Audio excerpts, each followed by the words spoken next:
Boa tarde! Esse é o Global News, o jornal que acompanha você e sua família todas as terças-feiras. Confira os destaques de hoje. Cine Bahia Poções tem novo método de agendamento. Homem atinge polícia militar com pedra no centro de Poções. Mulher denuncia atendimento médico em Poções. Poçoense ganha luta em Las Vegas pelo UFC. Tudo isso e muito mais você confere agora no Jornal Global News.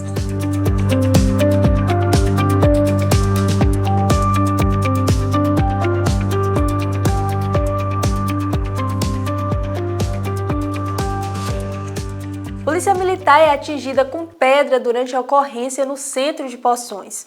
O homem identificado como Tonzinho, armado com faca e estilingue, estava ameaçando de morte um comerciante quando esse pediu auxílio a uma viatura policial. O homem, que já havia atingido o carro da vítima com pedradas, ao avistar a polícia, começou a correr nas vias do centro da cidade quando os policiais o perseguiram. Ele investiu contra um assaltado, atirando uma pedrada que atingiu no supercílio. A policial, em defesa própria, foi obrigada a usar uma pressão maior na tentativa de conter o agressor, desferindo um tiro na sua perna. E mesmo assim, ele ainda seguiu em fuga. Foi contido, preso e encaminhado para a UPA e foi apresentado à Delegacia Territorial de Poções, encaminhado a uma unidade hospitalar e em seguida ao DISEP em Vitória da Conquista. A policial também foi encaminhada para a UPA, recebeu atendimento, foi liberada para cumprir o repouso em casa. Ambos não correm risco de vida. O agressor já tem histórico de agressão e ameaça na rua e dentro de casa. A vítima de ameaça foi um funcionário do quiosque Grego Paulista. O Cine Bahia Poções postou um novo protocolo para agendamento da carteira de identidade, o novo RG, que poderá ser agendado via online pelo WhatsApp 779-8147-0554, a partir do dia 1º de 7 de 2026. Postou também os documentos necessários obrigatórios, registro de nascimento ou casamento, CPF, CEP do endereço e um telefone para contato. Nesse novo documento, você pode anexar o número do título de eleitor, PIS, PASEP, CNH funcional e o tipo sanguíneo. Conversamos com Djalma Messias, coordenador do sistema. Bom, vou conversar com Djalma Messias, coordenador do Cine Bahia. Djalma, como é que está funcionando esse novo sistema? O que é isso? O que aconteceu? Por que está tão bonito, está tão organizado assim? Inácio, é o seguinte, nosso prédio estava deteriorado, né? E estava necessitando de reforma. Porém, devido àquelas enchentes, chuvas que tinha, sempre acontecia da gente adiar essa reforma. Só que chegou o momento que Dona Nilda, nossa prefeita, bateu o martelo e falou: essa reforma será feita agora. Então, foi feita uma reforma geral, pegou do telhado, a parte externa, internamente, modernizando todos os equipamentos, as áreas de trabalho, dando mais conforto para os funcionários, também para as pessoas que aqui chegam para procurar o serviço, né?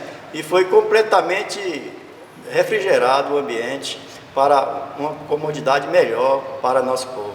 Como é que está funcionando o agendamento? O agendamento, Inácio, a gente vai fazer um aplicativo, pois as pessoas da zona rural questionavam sobre telefone fixo, né, que eles não tinham acesso. Então será inserido a partir de 1º de julho o sistema de agendamento por WhatsApp, onde terá um aplicativo, onde todas as pessoas vão ter acesso e ali está digitando a sua data que deseja para fazer o agendamento. Quando vai começar esse agendamento ou já começou? Esse agendamento entrará a partir do dia 1º de julho e ele funcionará da seguinte forma: a cada 1º dia útil de cada mês, ele automaticamente irá disponibilizar as vagas, né? Aí a pessoa vai ter ali um calendário mensal do mês em questão ali e vai estar escolhendo ali a data que lhe cabe um dia melhor e aí ele irá fazer esse agendamento. Quais os serviços são oferecidos? O serviço oferecido aqui hoje no Cine Bahia, Inácio, tem a assistência previdenciária, onde aquelas pessoas vêm aqui para dar entrada no seguro, na aposentadoria, né? E aí tem um atendente que vai orientar, ver a documentação necessária e automaticamente vai estar dando entrada. Temos também a intermediação em mão de obra, que é as vagas de emprego disponíveis que o comércio coloca aqui para a gente, e a gente encaminha essas pessoas cadastradas para essas vagas, né? Tem também o serviço militar, alistamento militar para aqueles jovens que estão completando 18 anos, que tem que estar alistando. Como é que chama a nova identidade e como ela funciona? Hoje a URG recebeu o nome SIN, né? É Carteira de Identidade Nacional, onde ela hoje é o número do CPF. Qualquer lugar do Brasil que você tirar hoje, ela é o CPF. Isso vai fazer com que não tenha mais aqueles 27 números de RG que cada estado emitiu o seu, né? Agora unificou, vai ser o SIM, o número do CPF. Quais os documentos serão incluídos nesse novo modelo de carteira de identidade?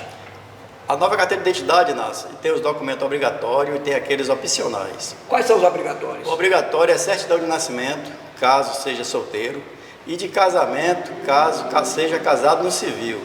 Ressaltando também que tem as pessoas que é separada, desquitada, divorciada, essas pessoas têm que ter a certidão averbada, esses serviços de divórcio ou separação, né?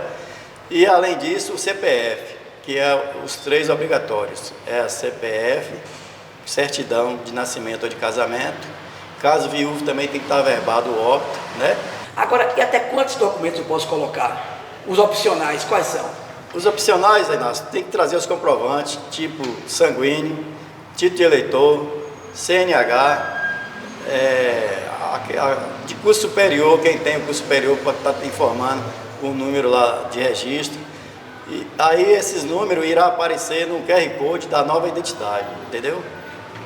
Ô Djalma, quantos atendimentos são feitos aqui mensalmente? Hoje aqui mensalmente está na média de 1.500 atendimentos, né? Ressaltando que o RG nós estamos implantando um sistema novo, onde o número ainda está um pouco baixo. Eu acredito que com o decorrer, com a experiência que o pessoal ir pegando no dia a dia, dependendo do mês, tem mês que chega a 2.000 atendimentos geral, né? Por enquanto, como o sistema implantou agora, o número de RG está um pouco baixo ainda, mas mesmo assim a gente ainda está atendendo aí 1.500 pessoas no serviço geral do posto. Esse novo modelo de atendimento, tudo aqui automatizado, tudo online, é muito diferente do anterior? Como é que funcionava antes? É muito diferente, Inácio. Até agilizar, né, vai acabar que vai ser mais rápido para chegar a essa identidade, porque o modelo anterior era um modelo de fichas, né? Onde era colhido os dados digitais, era recolhido todas as cópias dos documentos, anexado, colocado foto e enviado para Salvador através de malote. Hoje, o novo sistema não precisa mais de cópia de documentos. Todos os documentos serão digitalizados, as originais, e no momento, após a identificação, automaticamente os dados já irão diretamente para o Instituto Pedro Melo, onde a agilidade será maior. Quanto tempo demora para receber? Eles deram prazo para a gente de início de 20 a 25 dias, mas pode ser que chegue até com 15. Mas como está implantando todo o sistema na Bahia, ainda não está acontecendo essa rapidez devido à implantação geral, né? Então estamos tendo dificuldade de momento devido a treinamento aqui, como também no Pedro Melo. Quantos colaboradores você tem aqui no atendimento? Nós temos aqui, no geral, 12 colaboradores, porém, para a identificação de RG, são 2. Muito bem. Falei aqui com o Djalma Messias, coordenador do Cine Bahia. Djalma, muito obrigado pela atenção. Obrigado, Inácio. Queria ressaltar, Inácio, que esse sistema de ficha não existe mais, né? Foi extinto no dia 8 de janeiro passado. E quando aquele pessoal fala assim, se tem material para RG, hoje não existe mais material. Hoje são vagas disponíveis, porque no sistema já abre um programa onde pode tirar ali, dependendo da capacidade, diversos RG durante o dia. Djalma, nós falamos do sistema de atendimento. Como é que funciona para o pessoal da identidade? O pessoal da identidade, Inácio, já vai ter agendado, né, pelo aquele aplicativo que eu falei, porém, não precisa chegar aqui de madrugada, muito cedo, basta chegar naquele horário que ele ali agendou, específico, né? E os demais serviços, você é só chegar aqui no horário de atendimento das 7 às 13, passar na recepção, onde será direcionado para o atendente. Uma van que transportava 18 passageiros e fazia o trajeto entre Armagosa e Salvador, colidiu em uma carreta que causou 16 mortes. As vítimas eram todas da mesma família, saíram da fazenda Coutos, em Salvador, para uma festa de aniversário em Amargosa, e na volta, um caminhão invadiu a pista contrária, colidindo frontalmente com a van. A tragédia ocorreu na BR-116, no trecho de Santa Terezinha, 109 quilômetros de Feira de Santana. Outras 4 pessoas foram hospitalizadas em estado grave. 3 eram passageiras da van, mais o motorista do caminhão, que, segundo testemunhas, foi o causador do acidente. O motorista do caminhão, identificado como Tauan Felipe Reinert Carlos, de 25 anos, de Navegantes, em Santa Catarina, foi socorrido para o Hospital Municipal de Itatim e posteriormente transferido para o Hospital Regional de Santo Antônio de Jesus, onde permaneceu custodiado. Ele foi autuado por homicídio doloso na condução do veículo. Sua prisão em flagrante foi transformada em preventiva. De acordo com veículos de comunicação catarinenses, ele possuía antecedentes criminais por furto, lesão corporal e descumprimento da Lei Maria da Penha, além de já ter sido preso anteriormente. Um carro da Câmara Municipal de Poções sofreu acidente quando transitava no bairro Bela Vista. O acidente se deu quando o veículo EcoSport, com a logo da Casa Legislativa, que estava sendo usado pelo vereador Joaquim Moreno, foi atingido por uma van da Secretaria de Educação. Segundo testemunhas, o carro rodou e parou como se estivesse na contramão. Os passageiros nada sofreram, porém, os airbags inflaram, o que evitou que o vereador sofresse algum tipo de trauma. O que antes era conhecido como tarifaço virou tariflável e pode trazer grandes prejuízos aos empresários brasileiros.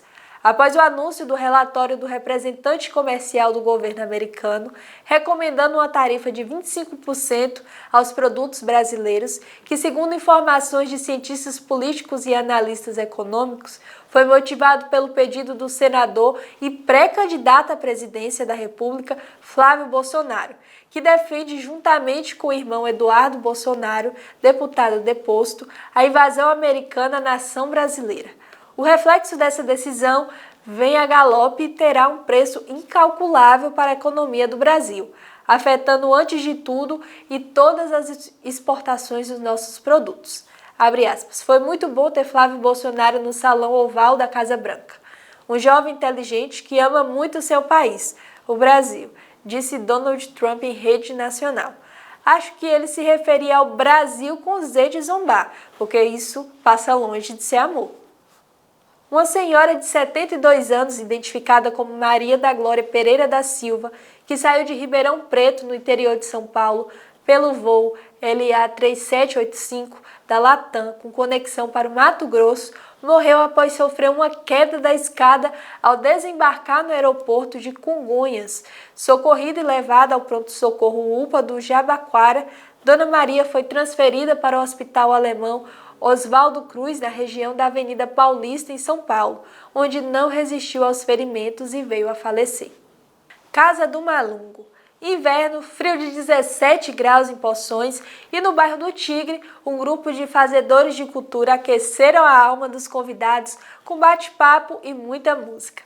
O mediador convidado foi Adriano Tribal, com picape Garrard Gradiente, tocando pérolas nos seus vinis, com apresentações brilhantes na performance de Chicão, Neiva e Davidson Oliver. Xande se mostrou feliz e falou como está sendo organizado esse projeto cultural. E eu tava com o disco de Wilson Aragão, eu falei, Binho, eu tô com o disco de Wilson Aragão, eu descobri que Capim Guiné é dele. Capim Guiné é dele. E Raul só trocou uma palavra na música e ele dividiu, o autor compartilhou, né? E compartilhou. Isso, o Wilson já foi. Aí Binho falou assim, Tribal, dentro desse disco vai ter uma música que, rapaz, é a música. Mas Binho Sá me apresentou essa música aqui do disco de Wilson Aragão, que é a música, viu? A dor do coxo é não ter ração pro gado. A dor do gado é não achar capim no pasto. A dor do pasto é não ver chuva tanto tempo. A dor do tempo é correr no pulo da morte. A dor da morte é não acabar com o nordestino. A dor do nordestino é ter as penas exageradas. O que você está achando desse futuro musical regional? A música regional, quando eu me ingressei pelo lado da música regional, eu escutava muito rock. Era roqueiro. E tenho meus vinis lá guardados. Daí, Rick Wakeman, né? Daí Rick Wakeman, por isso que eu te falei, do Rick Wakeman, Viagem ao Centro da Terra. Mas aí, um dia, meu cunhado, que era muito amigo dele, de Elomar, um dia me apresentou na Quadrada das Águas Perdidas. E eu ouvia falar de Elomar, caí pro lado do... Aí tem uma obra dele inteira, em vinil, de Xangai também.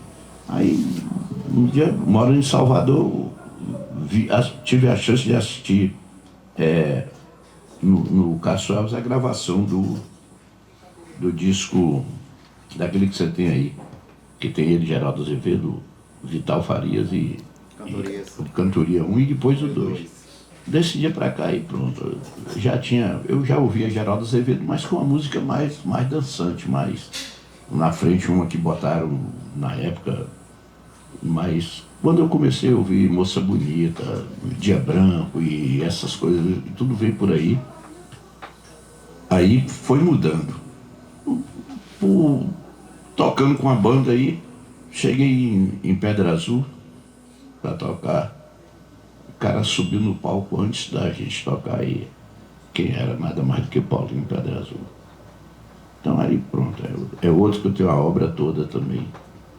Tem em vinil, tem em CD. Aí esse pessoal aí me tirou de toda coisa. Agora, em resumo, a música regional eu acho que, me perdoe quem canta, quem gosta disso aí, mas a antimúsica está matando ela. Não está assim muito porque tem pessoas como você, Binho e outros que a gente conhece aí, que toca ela também, que escuta. E o primeiro regional que chegou para mim na época foi eu pequeno, eu lembro muito bem, o rádio ligava, não tinha energia durante o dia, ligava na bateria de carro, um rádio que parecia uma televisão que tinha lá em casa. Meu pai me chamou para prestar atenção na letra, A Triste Partida de Luiz Gonzaga. Aí pronto, desse dia para cá, Luiz Gonzaga para mim foi o rei da música aí.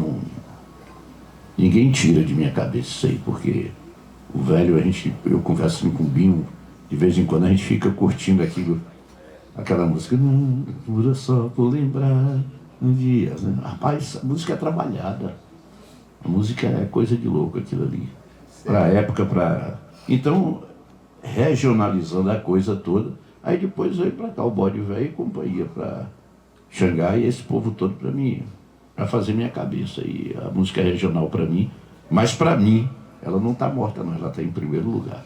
E depois você conta alguma coisinha sobre o seu Nelito aí, sobre sua vida aí, talvez você tenha alguma coisa aí, só um pouquinho de Orlando Silva.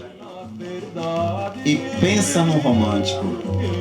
Diretamente sou culpado da tua infelicidade, mas se eu for condenado, a tua consciência será meu advogado. Mas evidentemente eu devia ser encarcerado. Seu Nelito, saudades. A música que eu não estava aqui no dia da partida dele, eu estava viajando, senti muito e ele queria que eu cantasse isso para ele. Então eu vou fazer uma pequena homenagem para ele. Serra da boa esperança, esperança que encerra, do coração do Brasil, um punhado de terra, no coração de quem vai no coração de quem vem. Serra da Boa Esperança, meu último bem. Parto levando saudade, saudade deixando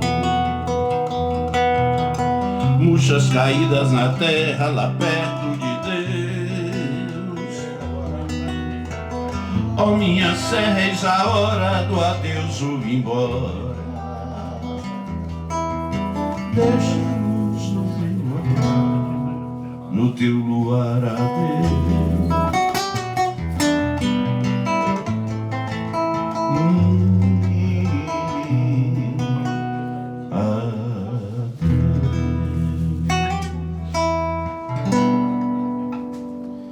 Pra ser uma elite onde ele estiver, né? Me fala como é participar na Casa do Malungo. É a primeira vez que você vem aqui? Não é a primeira vez. Acho que é a quinta vez que a Casa do Malungo funcionava em outro local. Foi fundada há muito tempo atrás e eu já participei lá 4 ou 5 vezes na outra. Eu acho que é a 6ª vez aqui agora. É bom demais. Fazer o convite às pessoas que gostam da boa música, que gostam da poesia, do teatro, para chegar aqui. E o coração, quando foi convidado para participar, ser mediado por tribal? Pô, velho, eu fiquei assim, porque é um cara conhecedor de músicas, de letras, né, de discos. Isso aí tira muita gente, assim, fica pensativo, doido para saber o que vai lhe perguntar. Mas foi legal demais, muito bom. Falei, meu Deus, é o fim do nosso amor. Perdoa, por favor. Eu sei que o erro aconteceu, mas não sei o que fez tudo mudar de vez. Onde foi que eu errei? Eu só sei que amei, que amei, que amei, que amei. Será talvez que a minha ilusão foi dar meu coração com toda a força pra essa moça me fazer feliz.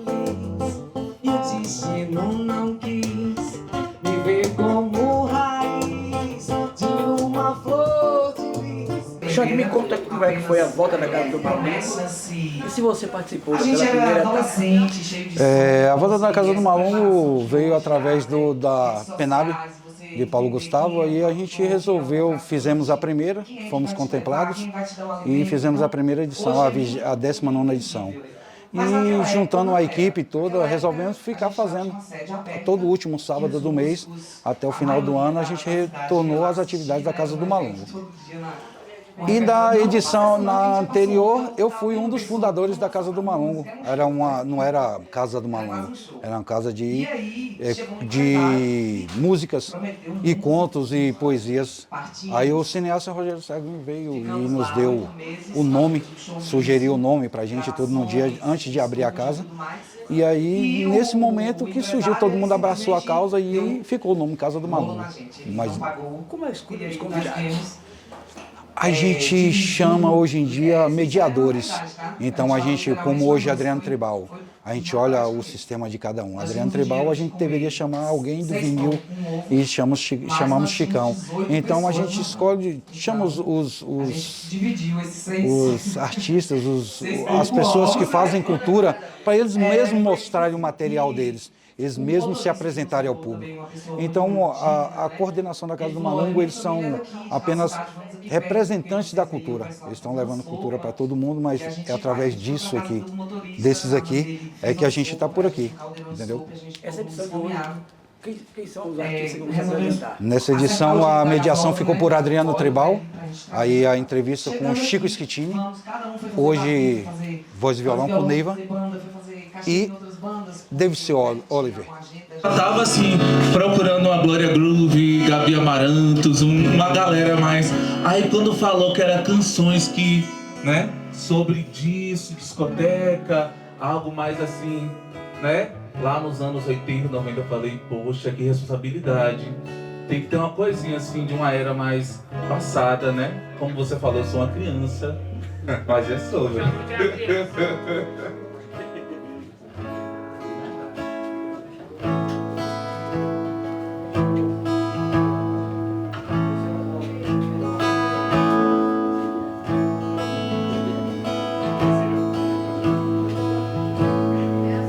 Hoje eu sinto tanto não ter você, e nem o tempo fez eu te esquecer. Pra que chorar se você não vem? Não vem. Não, não, não, não. Perdi você, não tente entender. Ainda te amo.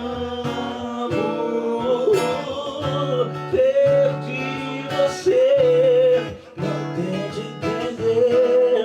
Ainda te amo.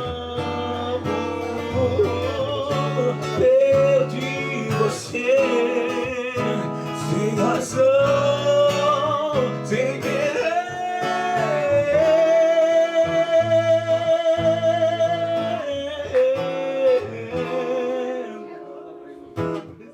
Todo fim de tarde é sempre assim, e uma saudade vai nascendo em mim. Eu já nem sei mais por que eu te amei.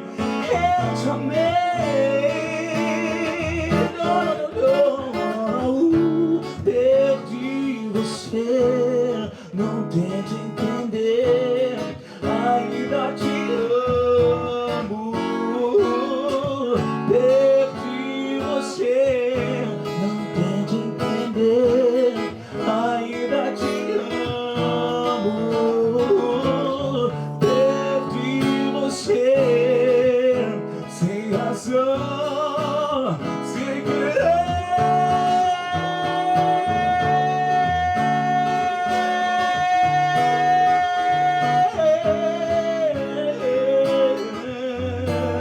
Perdi você,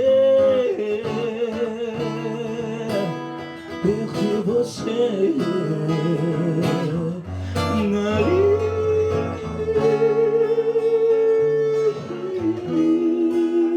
Perdi você. É o pequeno Davidson Oliver. Davidson. O Tribunal de Justiça do Maranhão condenou a rede de farmácias Drogazil ao pagamento de R$10 milhões por ofertar descontos aos clientes no balcão e promoções nas prateleiras apenas para quem forneceu o CPF ou outro dado pessoal. Segundo o tribunal, a medida vale para o território nacional. O juiz afirmou que o preço promocional deve ser fornecido de forma acessível aos clientes, sem a exigência de cadastro prévio no balcão ou fornecimento de dados pessoais. O magistrado Douglas de Melo Martins, titular da Vara de Interesses Difusos e Coletivos de São Luís, atendeu ao pedido do Centro de Promoção da Cidadania e Defesa dos Direitos Humanos, Padre Josimo, e do Instituto de Comunicação e Educação em Defesa dos Consumidores e Investidores. É uma prática ilegal e ilegalidade agora oficializada com esse caso do Maranhão. Vale lembrar que é crime e que pode reclamar no Ministério Público. Uma jovem de 19 anos teve a perna amputada após ser atacada por um tubarão na praia de Boa Viagem, na zona sul do Recife. Segundo informações divulgadas pela imprensa local, Marcela Vitória de Lima Santos estava na praia com parentes e amigos quando foi surpreendida pelo animal que a atacou. A vítima recebeu os primeiros socorros antes da chegada das equipes de resgate. O caso gerou grande comoção e voltou a acender o alerta sobre os riscos de ataques de tubarão na região. Esse foi o segundo incidente envolvendo um animal registrado em 2 dias consecutivos no litoral pernambucano. A jovem foi encaminhada para o atendimento médico e o caso segue repercutindo nas redes sociais. E é um alerta para os banhistas que gostam de ir em Ilhéus. Em janeiro foram vistos por 2 vezes tubarões por lá. As pessoas têm deixado tanto lixo perto do mar, está tendo tanta poluição que acaba atingindo os oceanos e os animais têm buscado alternativas de sobrevivência. Vamos aos comerciais rapidinho e logo estamos de volta.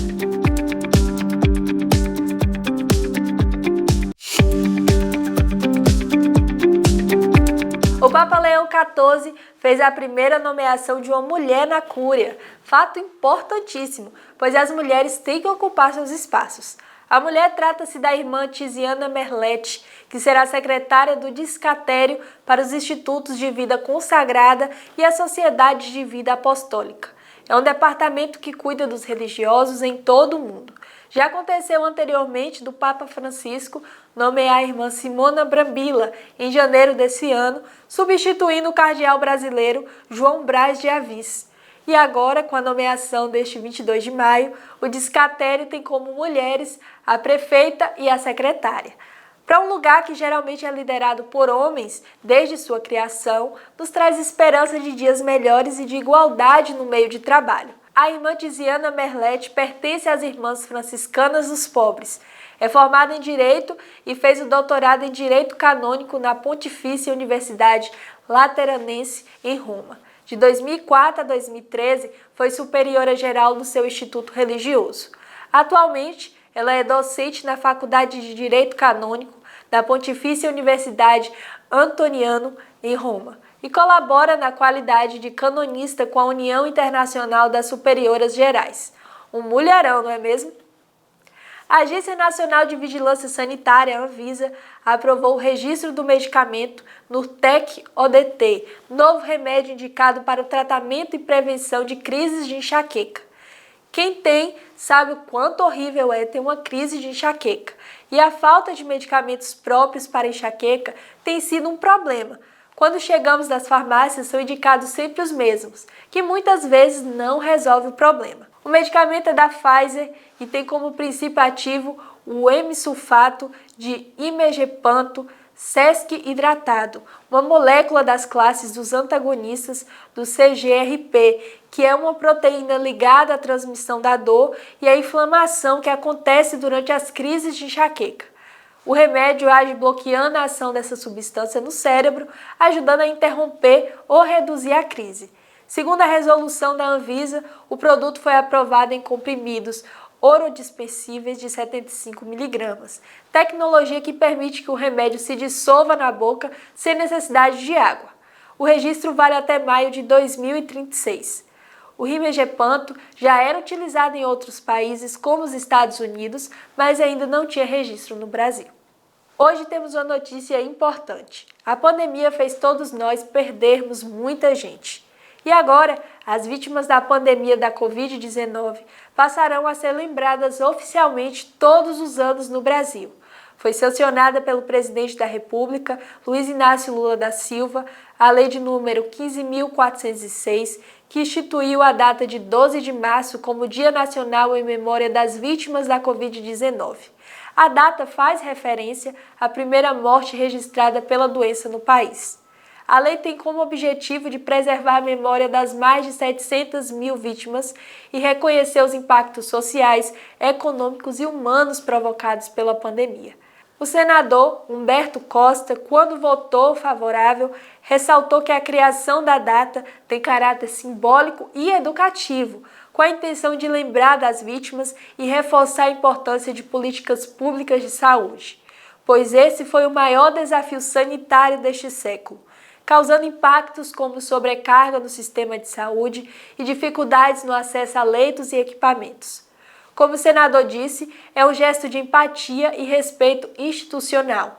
A data contribui para que essa tragédia sanitária não seja esquecida, funcionando como alerta para a importância da ciência, da saúde pública e da solidariedade social. Poções está entre as 10 cidades baianas contempladas pelo novo pacote habitacional anunciado pelo governo federal.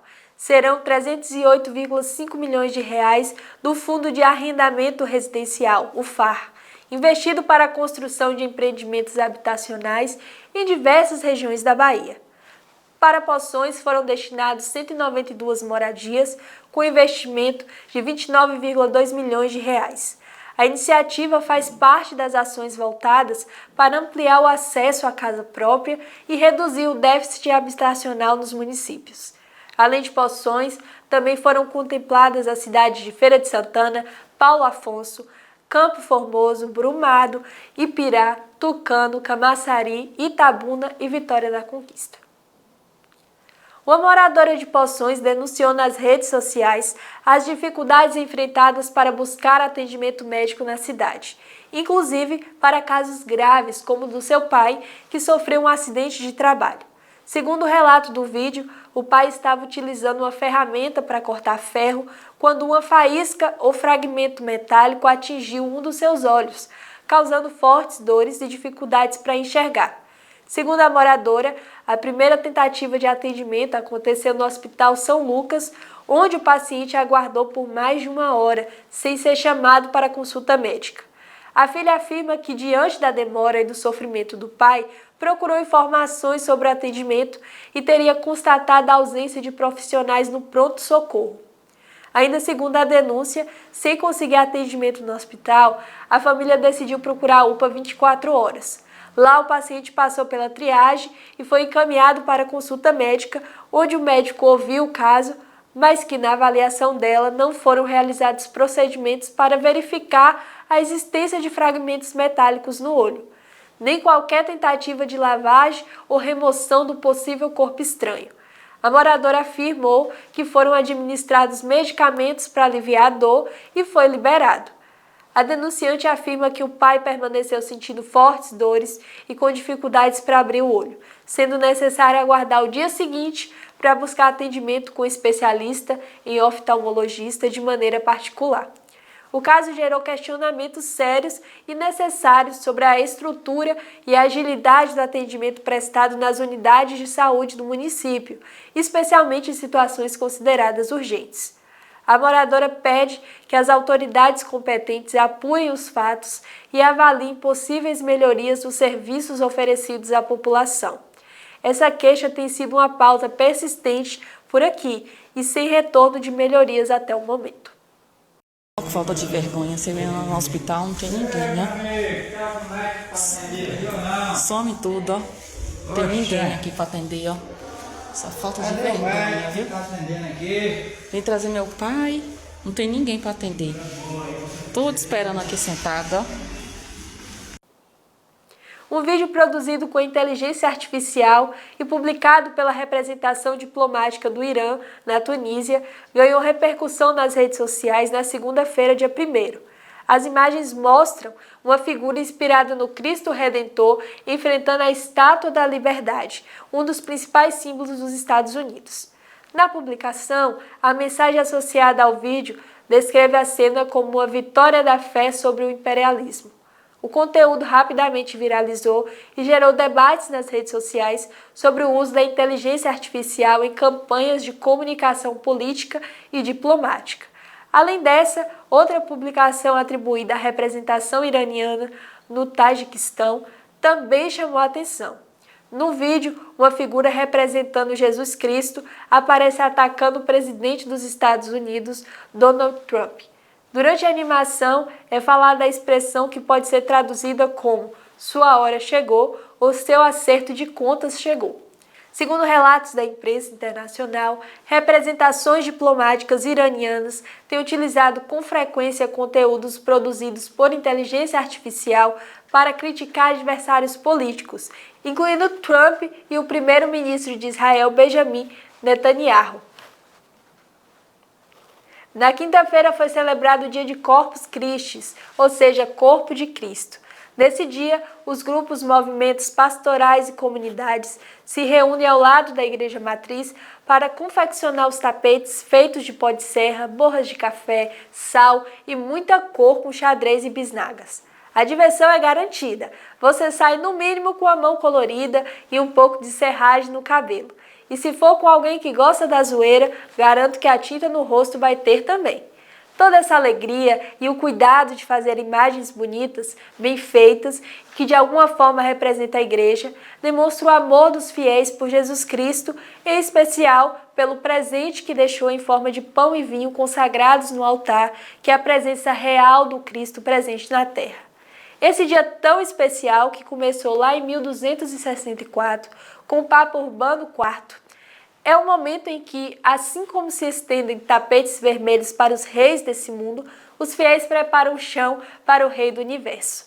Essa tradição se popularizou em Portugal e foi trazida ao Brasil pelos colonizadores.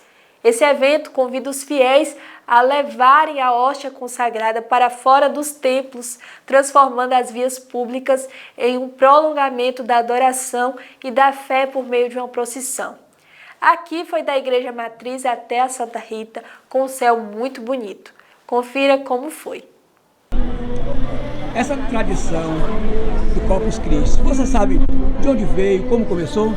Cara, começou na época do Papa Urbano, Urbano IV, ali na época de 1264, ele começou com essa procissão, né? Corpus Christi significa corpo de Cristo, né? Carregado ali, o corpo de Cristo. E como começa? Começa com a missa no altar ali, até que começa o translato, né, do corpo de Cristo, né, pelas ruas.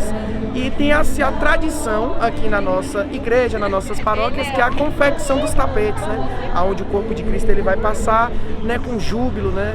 Lembrando que também vai também a multidão acompanhando o corpo de Cristo, carregando toda aquela tradição desde a época de Papa Urbano, né? Desde a época que ele proclamou, né, o Corpus Christi, né, que é o corpo de Cristo. Então, assim, convido vocês, a cada um, a participar de uma procissão muito bonita, realizadora. Muito bem. Qual o seu nome completo, só para eu ter? Meu nome é Adrian, né, eu já fui ali durante 14 anos coroinha. Hoje eu estou ali auxiliando os meninos, né, e estamos prontos aí para servir a Deus.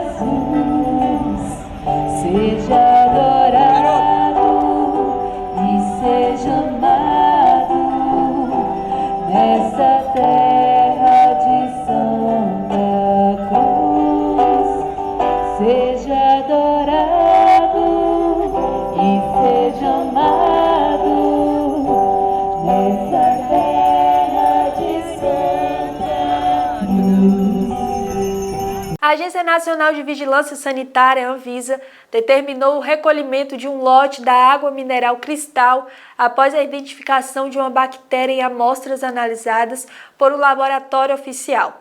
Foram cerca de 374,4 mil garrafas de 500 ml que foram distribuídas nos estados de Goiás, São Paulo, Tocantins e no Distrito Federal desse lote ruim. Segundo a Anvisa, a decisão foi tomada após exames realizados pelo Laboratório Central de Saúde Pública do Distrito Federal, LACEN-DF, detectarem a presença da bactéria Pseudomonas aeruginosa. Micro-organismos que podem representar riscos à saúde em determinadas situações. O recolhimento realizado de forma voluntária até o momento não teve registro de consumidores com problemas relacionados ao consumo da água pertencente ao lote afetado. Estudantes da UESB, campus de Vitória da Conquista, visitaram a antiga mina de amianto, onde a SAMM explorou por cerca de 30 anos. O abandono já ronda os 58 anos e, além dos ex-trabalhadores abandonados e doentes, muita gente ainda se contamina com os rejeitos deixados a céu aberto por toda a extensão da fazenda. Foram cerca de 20 pessoas orientadas pelas professoras Gisele Correa e Luciana Galvão e os discentes Anildo de Souza Silva, Júlia Débora Novaes Lima e Adriano Rocha Dias, representando os estudantes, em uma aula de campo para avaliação do impacto ambiental. Falando em amianto e impacto ambiental, as engenheiras Orleane Brito e Fernanda Gianazzi se encontraram em Portugal para um debate e troca de experiências.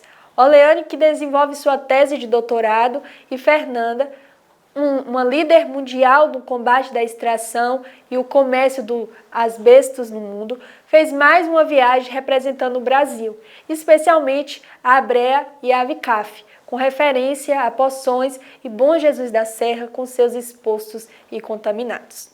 Eu sou Michele Martins Correa, sou professora da UESB já há 20 anos e é a primeira vez que eu venho aqui em Bom Jesus da Serra conhecer essa área de mina abandonada. Eu soube por um aluno, né, que ela existia, eu não sabia, eu sou originária da região sudeste e conheço muito pouco sobre a história do Nordeste, embora já more aqui há um tempo. Mas me interessou muito entender e conhecer um pouco sobre a história, né, da mineração no estado da Bahia.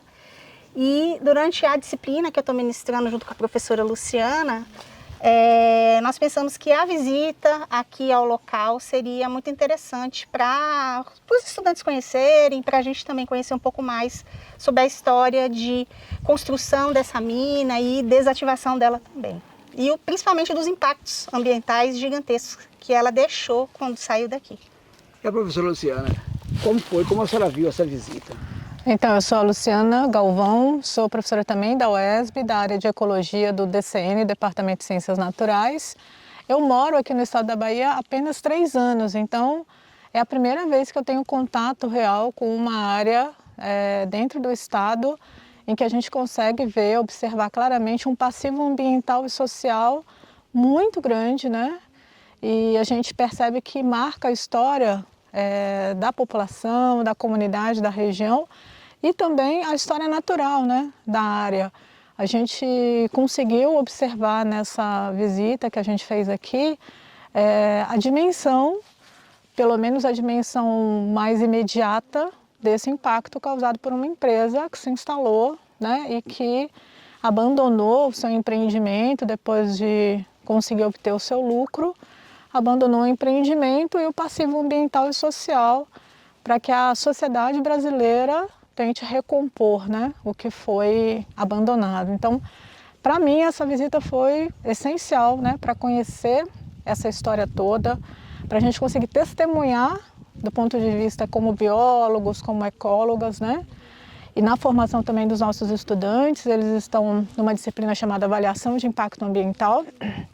Então, dentro dessa disciplina, nós estudamos vários aspectos teóricos desse tema e hoje eles tiveram a oportunidade de enxergar na prática, né, o que acontece quando o empreendimento é realizado, sem que a gente tenha todos os cuidados preconizados pela legislação dentro do ciclo de vida daquele empreendimento. Então, foi essencial, não só para mim como professora, como uma pesquisadora na área, mas também na formação dos nossos futuros biólogos.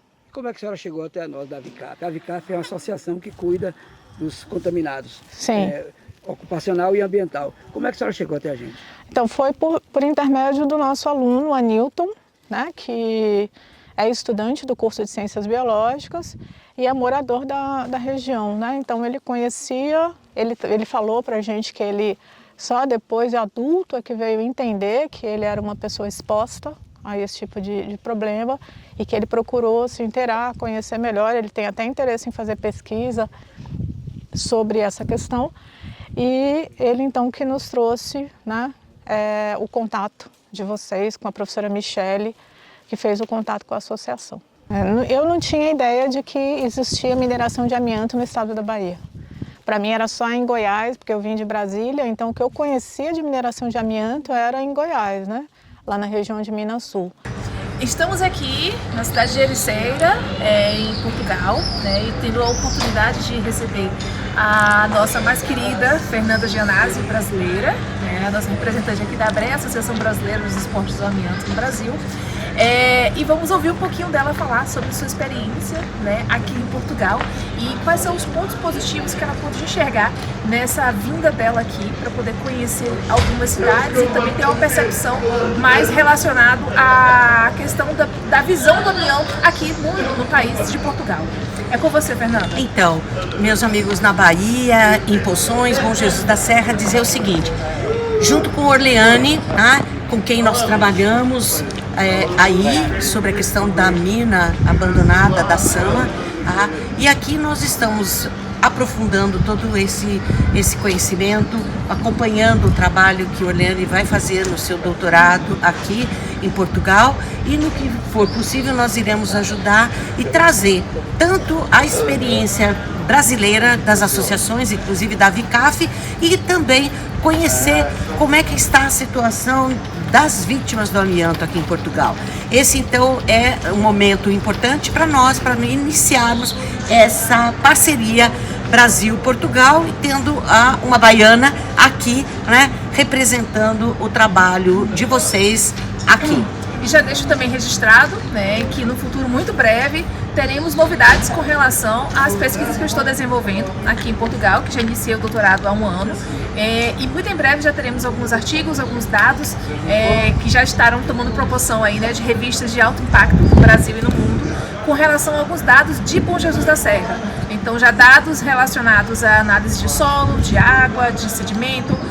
Em breve teremos aí um novo episódio já dessa trajetória que eu estou traçando aqui, nessa minha pesquisa que eu trago desde 2017, né, quando eu comecei a entrar nesse assunto, né, nessa sensibilização, né, desse ativismo ambiental, e que eu sou muito bem aqui, me inspiro, na verdade, uma inspiração, uma grande inspiração aqui para continuar todo esse meu trabalho, é essa pessoa que está aqui ao meu lado. Então eu só tenho mesmo gratidão. Então é importante dizer que o que será apresentado aqui em Portugal é toda a experiência vivenciada pelo Orleane aí com vocês, tanto em Bom Jesus, evidentemente, Poções e toda a região, onde houve esse grande impacto de uma mineração que perdurou aí quase 30 anos. Então deixo aqui o nosso abraço a vocês, dizendo que quanto mais nos aprofundarmos e estreitarmos as relações Brasil-Portugal, representada aqui pela Orleane, com certeza todos nós sairemos vencedores aqui desse trabalho e inspirador também para nós aí no Brasil.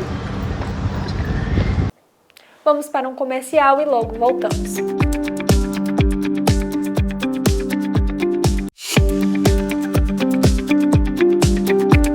Voltamos. Pix brasileiro e o Zelle americano. O Pix é um sistema de pagamentos instantâneos público. A ferramenta foi desenvolvida e lançada pelo Banco Central do Brasil.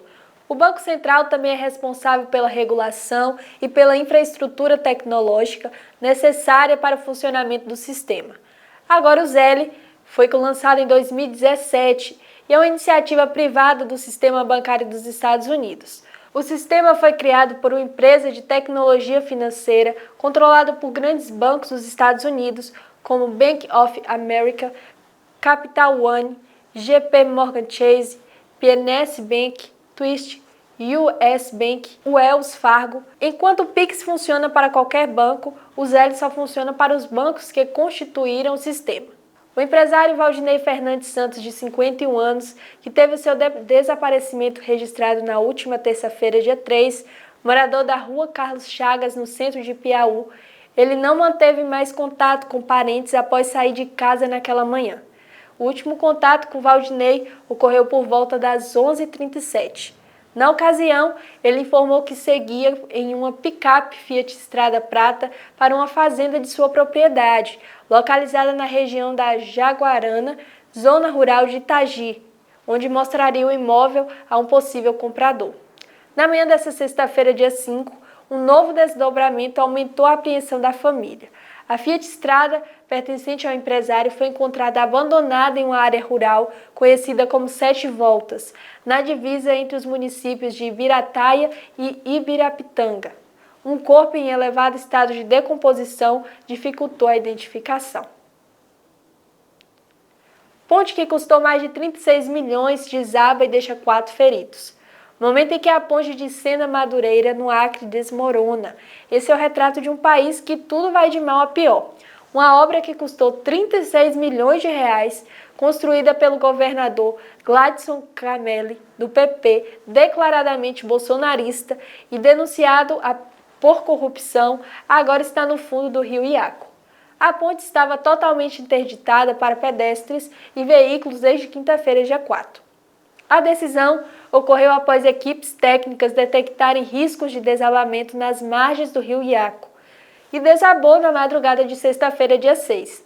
A governadora Maílza Assis, progressistas, foi até Sena Madureira para acompanhar o resgate das vítimas. Ela afirmou que a propriedade do Estado era salvar vidas e dar suporte total aos feridos e familiares. E quem vai pagar a conta dos serviços executados com materiais e engenharias desastrosas, fica a questão. Poções realizou o 6º encontro de associações de produtores rurais em um evento de auditório lotado com autoridades municipais, estaduais e federais. Na ocasião, o ex-prefeito e atual secretário de administração, Otto Magalhães, foi homenageado e aplaudido de pé com uma salva de palmas. Nesse momento, o secretário de Agricultura, Jaimilson Moreira, lançou o programa de incentivo ao cultivo da mamona, pupunha, maracujá do mato e reforçou o umbu gigante, que já é uma realidade no território. Os deputados estaduais José Raimundo e Fabrício Falcão e o deputado federal Valdenor Pereira estiveram presentes e a chefe de gabinete do deputado federal, Valmir Assunção, que muito falou sobre a importância da agricultura familiar assistida com técnicos para a produção de alimento, a comida que vem para a mesa do povo. O vereador Zé Mauro, representando o Legislativo, Dona Nilda estava presente, dando apoio aos projetos e garantindo a participação do município no apoio ao homem do campo para uma maior produtividade. Jai comentou sobre a possibilidade de abrir novos mercados e garantir o escoamento da safra produzida. Realmente me pegaram pelo pé, viu? Eu não sabia dessa homenagem, realmente me pegou totalmente de surpresa.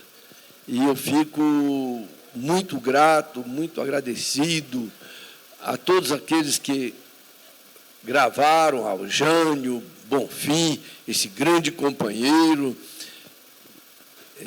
minha filha, meu filho, até conseguiram um milagre de fazer meu filho falar, que a menina é conversadeira, mas o rapaz é caladão. Fizeram o milagre dele se manifestar, Henrique, todos aqueles que participaram. Meus amigos, realmente é emocionante para mim. Eu que, como aqui foi dito, por muitas vezes fui zombado por falar no plantio do maracujá, no plantio do umbu. Ver agora produtores narrando o sucesso com o plantio do umbu. Eu creio que o maior plantador de umbu de Poções é Nias, esse que esteve aqui agora. Prego é um dos outros grandes produtores, mas nós podemos ampliar, crescer muito, muito.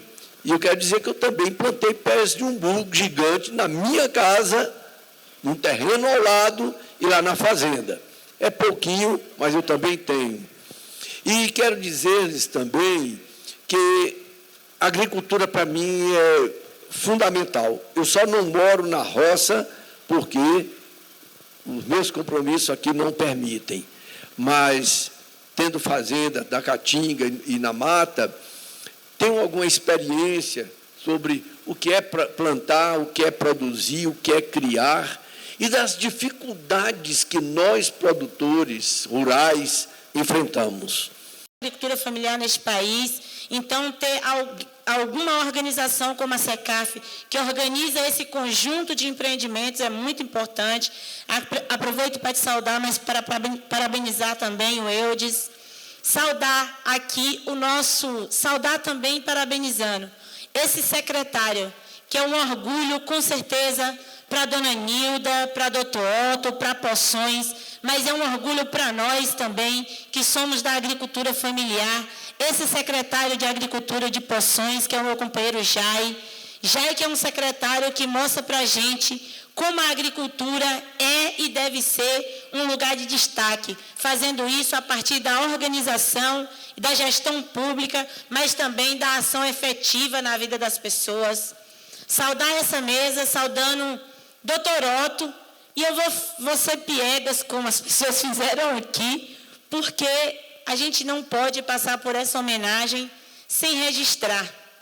E a homenagem que vocês fizeram, a mim me chamou muito a atenção, porque nós que somos da agricultura, a gente só homenageia mesmo planta que dá bons frutos.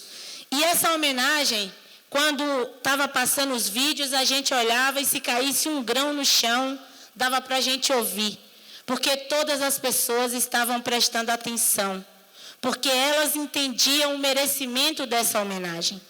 Mas como eu sou da agricultura, eu quero dizer mais uma coisa. A gente na agricultura, a gente tem o hábito de plantar e não chover. Se não chover, a gente não colhe, mas a gente não desiste do plantio. O plantio seguinte, a gente planta de novo. E aí, o que eu entendi dessa homenagem foi isso. Deu certo com o Umbu Gigante, mas eu tenho certeza que tiveram plantios que vocês fizeram, senhor Otto, que não nasceu, mas o senhor não desistiu, como Dona Nilda não desistiu, como o município não desistiu e plantou de novo. E foi plantando mais uma vez que a gente chegou aqui nesse momento, onde bem disse o vereador, numa reunião onde estão 100% das organizações camponesas desse município. Então, eu sei que vocês fizeram uma homenagem a um agricultor, mas também foi a um gestor, mas também foi um munícipe que luta lado a lado com vocês para transformar a vida de todas as pessoas. Aí aproveito para saudar, agradecendo principalmente pela dedicação, Dona Nilda. A senhora que é uma prefeita que me dá muito orgulho de ser mulher e de estar no espaço da política. Porque a gente sabe que ser mulher na política é muito mais difícil. Ser uma mulher na política que vai suceder depois de seu companheiro ter passado pela gestão é mais difícil ainda. E eu tenho certeza que toda a sua família, seu companheiro e seus filhos te olham orgulhosa, com orgulho da gestora que a senhora é e do trabalho que a senhora faz nessa cidade. Então, gente, eu trago aqui um abraço do nosso deputado federal, Valmir Assunção. E hoje a gente vai apresentar o projeto Poções Empreendedor e Produtivo. O que é isso? A gente tem construído ao longo do tempo, Zé Mauro, organizado a secretaria para que não faltasse nada para o agricultor. Mas ainda falta uma questãozinha que a gente precisa ampliar na secretaria, que é a questão da organização produtiva. E eu queria agradecer a presença de Cezinha, que a gente está organizando junto com ele a contratação da empresa para que a gente dê assistência técnica e dentro do projeto vocês vão entender o que a gente quer fazer com o projeto Poções Empreendedor e Produtivo. Todo agricultor que planta, que colhe, é o quê? Um empreendedor na sua roça. E hoje nós temos aqui em Poções 3 agroindústrias certificadas que podem vender seus produtos em qualquer comércio, que é a Nature Milk, iogurte, um dos melhores iogurtes da Bahia, a iogurte Laudelino e o nosso leite Poções, que a gente está organizando, Bonfim. E em breve nós vamos ter uma queijaria, já anunciado pelo governo do estado. Eu estive lá com a Dona Nilda na CA e a gente vai receber uma queijaria para aumentar a capacidade produtiva dessa agroindústria. Geisla Chaves, a braba, atleta de Poções, estreou oficialmente com vitória no UFC. Foi uma luta dura entre duas latinas e a brasileira foi a vencedora. A Rede Global parabeniza por mais um feito e deseja uma carreira vitoriosa e promissora. Bora, brava! Nessa reportagem, conversou com Geisla no seu desempenho em Poções. Vou conversar aqui com Geisla Chaves, a braba, uma menina de Poções, que saiu aqui de um cantinho de rua e foi para Las Vegas fazer sua primeira luta. Como é que você chegou até Las Vegas no UFC? Bom, primeiro teve o contrato com o Contender. O que é o Contender? É como se fosse uma entrevista de emprego. A gente luta com outro atleta que também busca o contrato com o UFC. E lá, o dono do UFC, Dana White, ele tá assistindo tudo. A pessoa pode ganhar a luta e não ser contratado, ou pode perder e ser contratado. O importante é ele gostar da atleta. Ou seja, a gente tem que chegar lá e impressionar. E a gente foi lá o ano passado, em setembro, dia 23 de setembro, eu fiz essa luta com a argentina, Sofia Montenegro.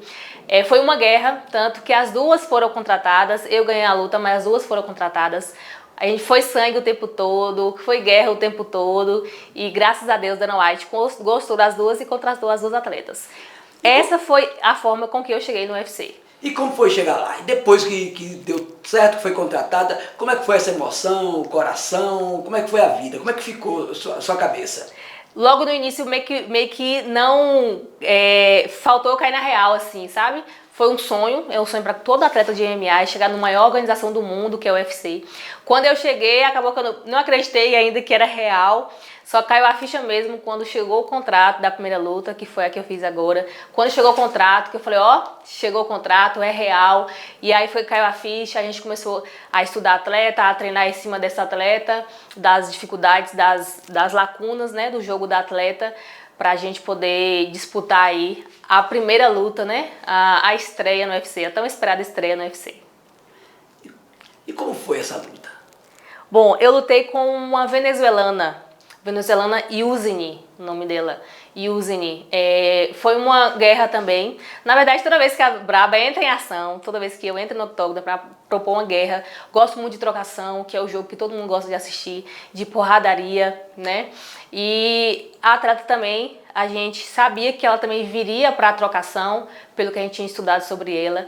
Então foi uma guerra, né? Houve momentos na luta em que o nosso jogo, né, seria a trocação, o nosso estudo todo foi pautado na trocação, mas teve momentos ali no jogo em que eu vi lacunas para a gente ir para queda, apliquei 3 quedas, e olha que eu sou oriunda do Muay Thai, da trocação, mas eu vi um momento oportuno para fazer quedas, derrubei ela, fui para as costas, fiquei um bom tempo aí no round, nas costas dela. Então, assim, foi um jogo muito completo. Apesar de que a gente tinha entrado para fazer a trocação, que é o que eu gosto de fazer, eu amo fazer, que é porradaria, mas foi um jogo muito completo que eu consegui mostrar que eu sou boa não só no strike, na trocação, mas também no grappling.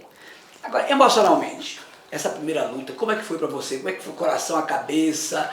Como é que foi a questão da família, de você sair daqui para ir para tão longe? Me conta aí. Bom, a família deixa minha mãe em casa chorando, né? Para quem me acompanha há mais tempo, minha mãe nunca foi muito de apoiar no quesito de chegar a ver a filha dela machucada em casa, de eu ter que largar emprego para poder me dedicar 100%. Mas hoje ela apoia super, mas não deixa de ficar em casa chorando, né? Sabendo que eu vou para outro país, ficar longe dela. Ela fala assim, filha, se tu lutasse aqui era melhor que eu tava te vendo, mesmo que ela não assistia, mas ela sabe que ela estava perto de mim, qualquer coisa ela iria me acudir, me acolher. E eu estando tão longe, ela fica com o coração apertado. A partida foi um pouco dolorosa, né, de ter que deixar ela chorando, mas sabendo que ela estava me apoiando, eu saí super feliz, que eu sabia que eu estava indo em busca de algo melhor pra gente, pra minha família, né. Na questão emocional para essa luta, foi um pouco tranquilo, a mais do que a primeira do Contender, porque eu tinha meus treinadores comigo. Para quem não sabe, na primeira luta eu fui sem os meus treinadores, né, professor Churros e professor Pedro, que estão comigo desde que eu comecei a dar o primeiro jab direto, foi quem me descobriu. Então, na primeira luta foi bem dolorido, assim, porque eu estava indo atrás de um sonho, que era um momento que a gente tinha esperado, a gente lutou 5 anos da minha carreira para chegar a esse momento, e chegou o momento e eu estaria indo sem eles, ou seja, era um sonho que a gente sonhou junto e eu estaria lá vivendo aquilo sozinha. Mas nesse segundo agora, na segunda luta agora, eles conseguiram o visto, graças a Deus.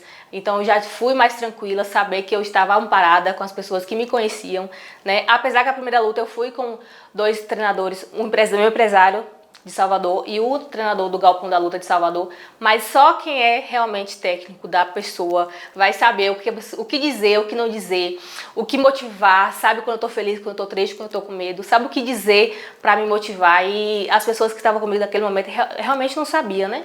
Mas assim, eles fizeram de tudo para que eu me sentisse em casa, me sentisse tranquila. Então foi a primeira luta, eu acho que o emocional foi bem abalado nesse quesito, mas eu tenho certeza que esse dia foi Deus que preparou para me transformar minha mente para que eu pudesse alcançar novos ares. Na segunda luta eu consegui com os meus treinadores, fiquei mais tranquila, sabia que eu estava mais amparada, no quesito tecnicamente, porque eles me conheciam, então o emocional nessa segunda luta foi mais tranquilo para mim. E essa venezuelana é uma atleta dura, eu estou vendo que você está com o rosto inteirinho, toda bonita. Me conta sobre como é que fez a trocação. Só tô aqui com o olho um pouquinho roxo ainda. Assim, ela é uma menina boa na trocação. O que a gente sabia sobre ela é que tem uma mão direita muito dura. Tanto é que ela foi contratada pelo Contender Series também. Com o nocaute, ela deu um golpe e a adversária caiu, ela foi contratada. Então a gente sabia que ela tinha uma mão muito forte. O nosso jogo era entrar fechadinha para que essa mão não pudesse me acertar, né? Não acertou, como vocês viram, não acertou, e consegui cadenciar de forma que eu pudesse atingi-la sem ela me atingir, né? Então assim, ela é uma menina com a mão muito pesada, não é aquela trocação de acertar muitos golpes, tipo, acertou uma e caiu. Então eu sabia que se acertasse essa uma, era muito perigoso. Por isso talvez eu não tô tão machucada, porque eu trabalhei esse jogo de distância, né? Mas eu sabia que se acertasse, poderia ser fatal. Agora me fala, você já está tendo patrocinadores? Sim, na verdade aqui em Poções é uma cidade que abraça muito o esporte. Desde quando eu comecei, teve patrocinadores que já passaram por mim, que já deixaram de me apoiar, que apoiam outros atletas. Tem patrocinadores que estão comigo desde o início. Por exemplo, o caso da Global, Rede Global, por exemplo. É o único que está comigo desde o início até hoje, é a Rede Global. Mas também tem outros também, como Casa da Ração, Sublime, Nature Milk, que estão comigo também me apoiando. Então, assim, eu não tenho o que reclamar na cidade de Poções com o quesito patrocinadores. Tanto eu como outros atletas também, que a Global também patrocina, como Pedro Arléu, Lázaro Mascarenhas, né? Então, assim, Poções está de parabéns quando o quesito patrocinadores. E ó, galera, continue patrocinando, porque o esporte salva vidas, com certeza, eu sou prova disso. Já tá rolando uma bolsa? Sim, assim, quando a gente assina um contrato com o UFC, o contrato são de 4 lutas, podendo renovar a partir das 4 ou podendo demitir antes das 4. O primeiro contrato mantém uma bolsa fixa, né? Para me lutar eu ganho uma bolsa e caso eu ganho essa bolsa dobra. Então tem sim uma bolsa. O intuito nosso é renovar esse contrato para que essa bolsa possa aumentar. Então o primeiro intuito era assinar o contrato, já assinei. O segundo é renovar. Renovou é ranquear. O que é ranquear? É você estar ali disputando, né, em busca do cinturão. Ranqueou, que é o top 15, aí vem o top 10, chegar nesse top 10, depois vem o top 5, que é quando a gente chega no tão disputado cinturão. Então, é um passinho de cada vez, a gente vai chegando lá. Agora, falando em lutar, em trazer alguma coisa para casa, o que é que você trouxe para sua mãe da luta? Então, né, além dos quitutes, que lá, gente, Las Vegas, assim, é maravilhoso, várias comidas gostosas, tudo muito diferente da luta em si. Eu trouxe aqui, ó, as luvas. Pra quem não sabe, o UFC disponibiliza a roupa da luta, né? Além de outros materiais de treino também. E a luva. Tanto é que no Contender eu fiz um quadro com a luva e a roupa. Porque eu saí toda ensanguentada e a roupa ficou toda cheia de sangue. E aí eu resolvi fazer um quadro, treinando na academia. Um quadro bem bonito, assim, com a minha roupa e com a luva que eu lutei no Contender. Então essa luva é presente físico que você trouxe. Isso, é um presente físico. Acho que eu vou emoldurar também junto com a roupa que eu lutei na segunda luta. Muito bem, falei aqui com ela, a Brava. É isso, galera. Me acompanhe nas redes sociais, torçam muito pela Brava, não só pela Brava, né? Para todas as pessoas aí que vivem do esporte aqui na nossa cidade, porque faz muita diferença. E é isso, torça pela Brava, me siga nas redes sociais, Geisla Chaves. O Jornal Global News fica por aqui. Te vejo na próxima semana nesse mesmo horário. Até mais!